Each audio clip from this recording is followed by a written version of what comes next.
The following edition of Connecticut Valley Views is made possible by Windsor Federal Savings, with offices in Windsor, Granby, and Bloomfield. Neighbors helping neighbors since 1936.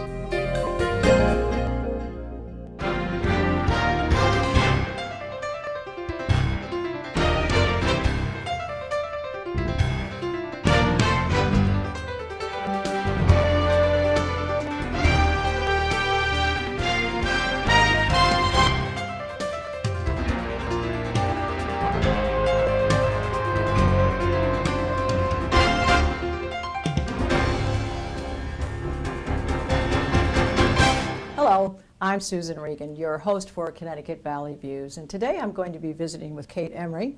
She is the CEO of the Walker Group and the founder and board chair of Social Enterprise. It's a pleasure to be here with you today, Kate. Thank you. Good to be here. Yeah. Now, your career background, you've been a businesswoman for a number of years, and you started the Walker Group. When was that? Yes, in the early 80s.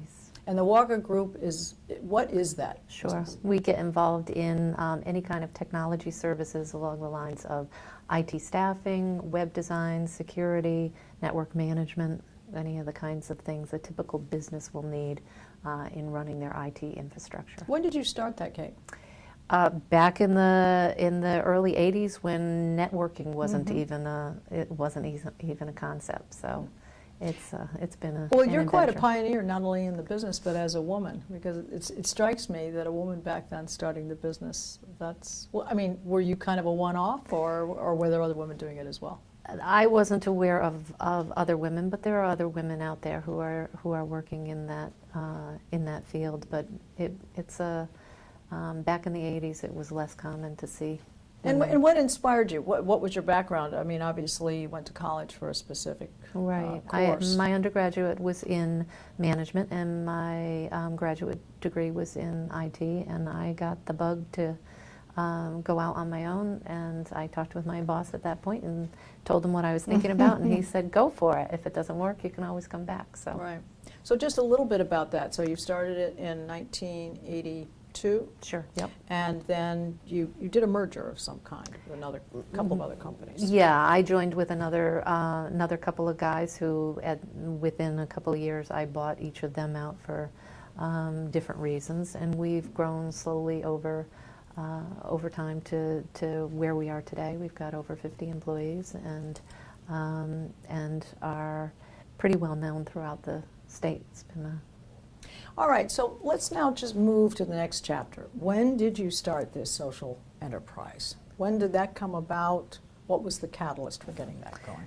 So it starts really back with what was going on out there in the world, and I guess what I'd take you to would be like 1998, 99. This was the time of Enron, Tyco, WorldCom. There was a lot of really unappealing stuff that was being shown to us in the media about the extremes to which greed could go and be exhibited, greed and unethical. Are we talking about the company as a whole, or some of their CEOs? Or When you talk about Enron, you're talking about illegal activity that ripped off consumers, ripped off clients, ripped off employees, sometimes of their life savings, because of excessive greed and taking advantage of what was going on out there. So my own reaction to that, everybody's reaction was, that's pretty awful. But the response after that tended to be people shaking their heads and saying, well, what do you expect? That's just business, right? Well, it wasn't the way I ran my business. And the people that I knew around me who were running businesses. So I think that's the point at which I started to think about, okay, what could I do with the Walker Group that would ensure that it never went in that direction? Because it also appeared the larger a company got, the more successful it got, the more likely it was to go in that direction. So what I did was embark on this odyssey of trying to find a legal structure that would protect Walker. And protect it in what way? What would you be afraid of, per se, and from a litigation standpoint? Okay, so what we did was set up the business, put it in our bylaws that we would be transparent, that we would be have participative governance. And one of the more compelling things in the new bylaws says any of the profits that we distribute, 1/3 has to go to employees, 1/3 has to go to the community, and 1/3 goes to the shareholders. Now, I could do that without changing any bylaws as long as I own all the shares. I see. But if I sell those shares, I retire, I'm moving on, and somebody else has the majority shares, they could undo that and say, we want to go back to business as usual. All the shares, all the profits go to the shareholders. Okay. So I wanted to protect that structure. The only way I could find to do that was setting up a nonprofit, and I called it the Social Enterprise Trust. And its mission is to promote, preserve, and protect social enterprise. And then what I did was, the Walker Group is a C Corp, and so I issued a new class of preferred shares. Doesn't give the owners of those shares any day-to-day control over Walker, but it gives it a controlling vote on anything to do with the social enterprise structure. And then I gave those shares to the Social Enterprise Trust, which in effect gave the Social Enterprise Trust an easement over Walker to make sure that it stays operating as a social enterprise even beyond my involvement. Now, when you started this was obviously your baby, your thought process. Did you have anybody else who was in on this initiative at the time you started it? So what was your first step after you came up with the idea? You've protected the Walker Group now. So what was the next step? Who did you approach? What was your MO for? So taking your mission for a while, forward? that's simply what it was, is I wanted to protect Walker. But there was this now new nonprofit, Social Enterprise Trust, and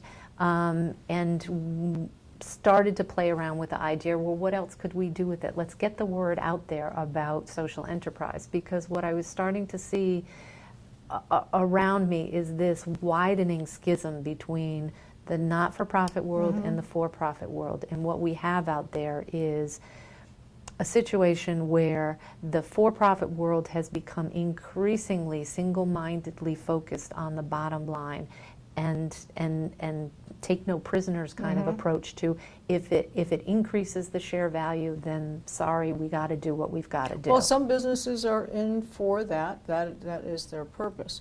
But even But if they're causing destruction along the way as well, that's another subject. Correct. If you're producing oil-producing products, and you have a manufacturing company, and you're doing great on the stock market, and you're paying all your employees, and the CEOs are taking home a lot of money, but you're taking all of that leftover stuff and dumping it in the river, that's another story. Correct. All right.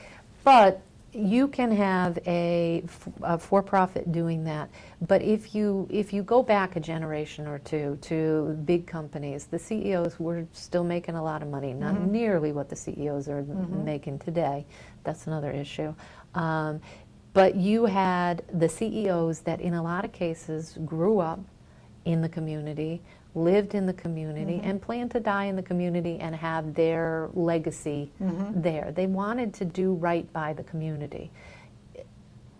That's not the case anymore. You've got, if you think of any of the big companies in Hartford, the vast majority of them live somewhere else, and this isn't their community to protect. So if it's going to be a matter of taking all the jobs they possibly can and offshoring those to save the shareholder value, that's what they're going to do. A generation or two ago, they would have thought once or twice about what that impact would be to their community.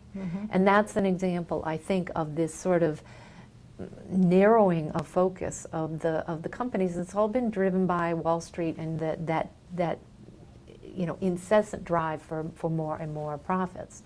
So you've got them on one end, and then you've got these mission-driven nonprofits who are trying to, in a lot of cases, clean up the problems that were solved by the other end. Of course. And they're begging for money from a dwindling pool of resources, and in a lot of cases seeing a spiking need of their services.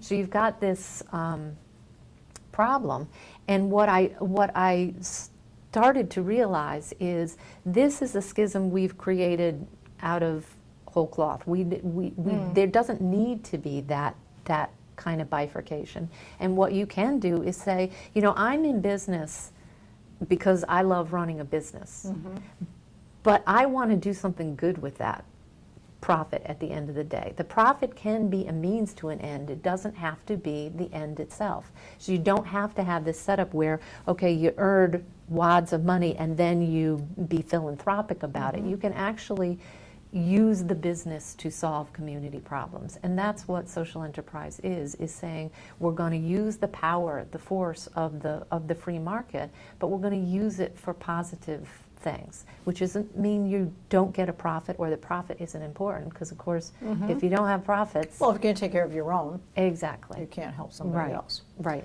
All right, and I think also there's a fear too to some of the nonprofits. The media has exposed many times things that hide behind nonprofit organizations, in which case they are set up. And when we really get down to it, you find out that 2 cents out of every dollar is going to whomever they are supposedly setting the money aside for, and 98 cents is going towards paying whomever or taking whatever out of the till. So I think that to some extent, some of those nonprofits have put a bad face on the word nonprofit association.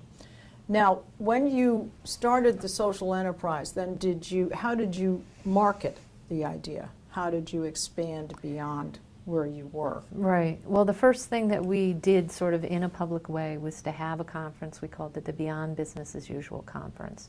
And it was in Hartford. It was a breakfast conference, and we had a panel of people talking about... Did you have it happen to be with the Metro Hartford Alliance? No, it was, they were certainly participated in it, but it was sponsored by a few small individuals. It was a fairly low-key thing, but we ended up with a couple hundred people coming to learn about social enterprise. And at the end of it, I said, if you are interested in working to make Connecticut a hub of social enterprise, then join us in a couple of weeks. We're going to meet at the Legislative Office Building, roll up our sleeves, and get to work.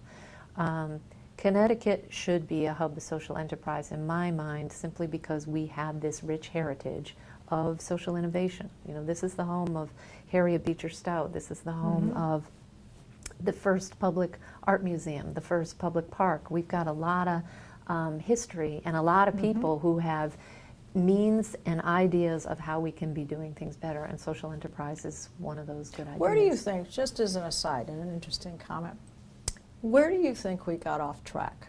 Where did the people who started these things say back in the early 1900s and so forth, and they had the thought process to do some good as well as to make some money? Where do you think we got off track? Could you think a point in history where we lost our way? I don't know I can point to a particular point in time, but I think it is the monetizing process that has gone on in Wall Street of a churn that's been created of, we've got to make more money, now we've got to beat that, now we've got to beat that. Is it the competition? Because the free market actually is one that is the engine that drives competition. And when it works, it can work very well. Drives prices down for those who are the buyers. Right, but you've got to stop and product. think about, so here's an example. You take a Ben & Jerry's. Ben & Jerry's started by two entrepreneurial guys who had a social conscience. They wanted to give back. And they created what would now probably be called a social enterprise. But they went public as a traditional company. They still had their philosophy, but their company was a publicly traded firm, and now they have a fiduciary responsibility to maximize shareholder value. That's true. Once you go in the market, you do. And so then Unilever says, wow, they've created this great brand with all this good stuff that they're doing, offered $1 more a share, and they have no choice but to sell that thing that they have created. And then what can happen is all the good stuff gets sucked out, and the what you're left with is really basically a marketing game. So if they had set up as a social enterprise, what being set up as a social enterprise, if you are registered as a social enterprise, and you can't do that in Connecticut yet, but well, at the time your viewers watch this, you may be able to, because it's wending its way through the legislation right now. But in the states where you can register as a social enterprise, then what that means is you are saying we have a dual purpose. Our purpose is not to maximize shareholder value. Our purpose is to make a social impact, and profitability is important to us to be able to do that. So then should you go public, if you or I want to invest in those companies, we invest eyes open, knowing that we're investing in that social impact, not just And what you're we're going to get back right, financially. You're supporting it for all the purposes for which it was set up Correct. as well. And All then when they want to make a choice to say, we're not going to offshore all our labor because, yes, that is the competitive thing to do to make the prices go down, but we believe that there is a value in having it produced locally, and we are going to ultimately all benefit by keeping people employed here, they can make that choice. All right, I'm going to ask you to be a Wikipedia for this now so that people clearly understand it. We have, obviously, we have for-profit, we have non-profit. So to define specifically with a good example, what is a social enterprise? Sure. So a great example of social enterprise that most people are aware of is Newman's Own. That is a for-profit company that takes all its profits and gives it to charitable causes. Another example of that most people are aware of is Tom's Shoes. You buy a pair of Tom's shoes, they give a pair away to a person who otherwise wouldn't be able to afford a pair of shoes. Grameen Bank, who is a huge, billion-dollar operation providing low-income loans. They're not doing that in order to make money for the bankers. They're doing that in order to make it possible for very, very small entrepreneurs to get off the ground and not be beholden to loan shark type rates. Now, since you started this, the social enterprise, have you run into challenges by people? Have you run into issues? Have you run into situations that you didn't expect to come up? Have you stumbled along the way, I guess I might say? Stumbled all along the way. There's I think the biggest stumbling block is really just that getting our heads around the idea that it doesn't have to be an either-or situation. And that is huge when to me, one of the huge untapped markets for social enterprise are people who have been chewed up and spit out by the corporate structure, and they've been, sorry, nothing personal, but you're laid off today after 30 years of good service. Or the person who has come out of the corporate world and raised a family and is really in touch with having a greater purpose in life and is now thinking about re-entering what feels like an empty kind of thing. They want to do something that's got meaning. Or people who are retiring and now thinking about, I've got a whole new phase of life. We no longer retire and then die within 5 years. We retire and we've got 30 years of productivity. Right. And what am I going to do with that? I want to do something that's more Well, important. I think that's an expression for people who've been in business and in a corporate world. They're used to going to an office. They're used to having people who will, let's say, let's not just say report to them, but working with other groups of people. They're interested in making progress. And quite honestly, it's that corporate world that trains them to be a success at what their mission is. So now the mission before was to make as much money, to hit the budget, to hit the schedule, to hit the objectives, to hit the target, whatever word you want to do for success for everybody. Now this is a success, but for a different purpose. So you're redefining what so success those skills. means. Exactly. Actually. So they have the skills, and a lot of them, and I think women in particular, when I'm talking to groups of women, entering or say in their last year of college, a lot of them will say, I don't want to go into business because I want to make a difference. And my response is, then go into business. Is this gender driven, Kate? Is this, I mean, do you see, I mean, let's not make this man-woman thing, but I mean, are more women doing this, more men doing this, or younger, older? What do you see as the profile? I see it across the board, young, old, men, women. But I do see, when I'm talking to a group of people, women seem to get it like that. And the men seem to take a little longer, and I've thought a lot about what that's about, and I think it may simply be that the structure that we have in place, this bifurcation, men have been living in that world longer and grown up in it, and it just makes more natural sense, whereas women sometimes have felt alienated from that anyway, and I think this just speaks to more naturally where they tend to come from. Well, I would say that it's taken women a long time to adapt to the rigors of the corporate world. And when I say a long time might be the past 30 years, because they kind of hiccuped along the way as to what do I do to get through that corporate door, and how do I break the glass ceiling, and do I need to be, a tough broad in order to do it?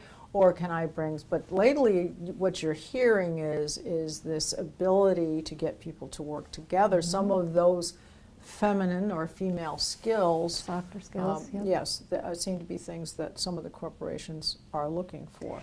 Well, one of the things I think that makes women struggle in that very corporate world can be, I think and there's been scientific studies that demonstrate men's ability to sort of compartmentalize more. They tend to use, I forget which side of their brain more than others, but women actually have a thicker, whatever the connecting thing is between the two lobes, and so they're doing less compartmentalizing, and what that means is they want to live a more integrated life. And when you say leave your everything else at the door, you're now in business and we've got one goal here, and it's to make a profit. That's hard to do if you want to live a very integrated life. And so my response to those women is go into business, because business is a very powerful force in this world, and we can make it a force for good if we've got people like that in there. But what we don't want to do is leave business to people who are really good at saying, okay, I'll shut off, I'll go to church on Sundays and I'll be nice to my mom, but when I'm in business, look out, because I'm going to walk all over anybody I need to get where I need to go. We want people in business who say, I'm bringing my values to business, I'm bringing my heart to business. It shouldn't be left at the door. I think sometimes we wish our politicians were like that. They say what they're going to do and then they do something differently. At least in a corporation, it's kind of like we've got our piece of paper and we've got our objectives and we have our tactics. And we know where we're going, and they stick to that map. So I think a lot of times it's hard for people to read that, what people are really are about. But back to that question about what that demographic, if you can harness those people who don't necessarily see themselves as entrepreneurs because they don't want to go into that world, they want to make a difference.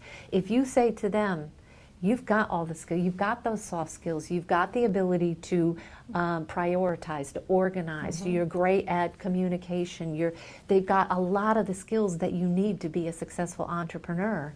They just don't have the drive to enter this dog-eat-dog world. We'll take those same skills, but apply it to making a success be making a difference in the world. And then you can turn on a whole new population of entrepreneurs that I think have the capacity to change our world. Corny as that sounds. All right. Now, how many members, can I call them members of the social enterprise, or what do you call people who have started up, or what do you do within the social enterprise? Let's just say we have a person sitting out there right now listening to this. So the Social Enterprise Trust got started with these, when I said, let's meet at the Legislative Office building, we're going to roll up our sleeves and get to work and make Connecticut be a hub of social enterprise. What we identified there were 5 areas that we needed to focus on if Connecticut were to become a hub.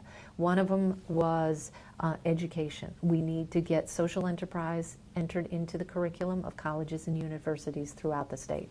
At that point in 2010, it was offered at Yale and Conn College. Now there's a number of colleges that are either in the process of starting a program or getting the information together that they need to do that, or they've already got one underway. And in large part, the demand is coming from students who are saying, we're not interested. So could you get a degree in this? Yes. Okay. So Wesleyan now has their Center for Social Entrepreneurship. Yale has a social enterprise program. Like I said, Conn College is starting one. St. Joe's wants to start one. University of Connecticut is starting one. So there are a lot of colleges and universities in Connecticut are getting on board with that. So that's one area, education. Then there's another area in that we need to create legislation that would enable us to set up businesses like that. Because as I said, there's about 12 other states that do offer that. Connecticut needs to be able to do that so people don't have to jump through the hoops that we did to create that. And as I said, there's legislation that's become a governor's bill to So to the make administration that is possible. backing you on this thing? They are very much backing us, which has been wonderful. Catherine Smith came and testified for the legislation. So then we also need to have an incubator. We need to have space and we need to have services so that a new social entrepreneur can get what they need to get going. And the Connecticut Next, which is part of the ecosystem, the innovative ecosystem, through Department of Economic Development, Connecticut Innovations, has funded a number of initiatives to get economic development going, and they see social enterprise as being a key component of that. They've given us a hefty chunk of change to get this incubator off All right, the ground. now the Johnson Labs, they're... Jackson Labs? Yes, the Jackson Labs, excuse me, thank you. They are part of, they would be a representation of this type of thing, is that They are correct? a nonprofit organization whose mission is, and I don't want to say their mission because I'll speak it wrong, but they've got a mission to help solve some of the intractable health-related issues that we're facing with cancers and whatnot. But they have 80% of their budget being funded by the sale of lab mice. So what they do is harness the market. They sell something in order to fund the nonprofit work that the mission work that Now, they're doing. when they're already a social enterprise, they're already, by definition, they are that. Do they become, I mean, again, I guess I'm asking the question, members of this group? I mean, No, we have. I mean, we do you look have, at it as a coalition? How do you Yes, Okay. but we're a membership organization and anybody can join. Over time, I think we'll have different kinds of memberships. So membership for social entrepreneurs, memberships for just general public and supporting organizations. Right now, we just have a general membership. Are there dues or annual meetings or It depends on in what way that you're involved do you have in it. speakers come? We have had conferences and speakers, and so if somebody is a member of the Social Enterprise Trust, they would get access to resources and they would get access to lower prices on events that we would Okay, have. so just if you got some special projects coming up, anything new that's on the horizon? Well, we've got one of the things that we want to do, obviously, is to help encourage the development of social enterprise related to specific issues. And as we all know, there are innumerable issues around the idea of health and access to health care. Behringer Ingelheim has given us some money in order to get a social enterprise design lab going around the idea of health and access to health care. Which is a big subject It's these a days. huge subject. We've been trying to cover this in Connecticut Valley Views in as many directions as we can. Well, now I'm sure some people would like to get involved and would like to give all of the contact information. The website is socialenterprisetrust.org. And are there phone numbers? Are you on Facebook? We are on Facebook, and probably the easiest way to get us would be through the website. And you can find out about that design lab to get involved in that. And we're going to have a grand opening of our incubator space at the end of June, and love to invite anybody who's interested. Well, to. Kate, I very much appreciate your time and explanations. I hope we've wrapped our arms around this. You certainly are giving back, as it were. You're obviously a very successful businesswoman. I do appreciate your time. Well, thank take you, us and through thank it. you for giving me the opportunity to talk about it. No problem. And you can see all of our shows on www.ctvalleyviews.com. This is Susan Regan. Thanking you for joining me in bringing proof to the people.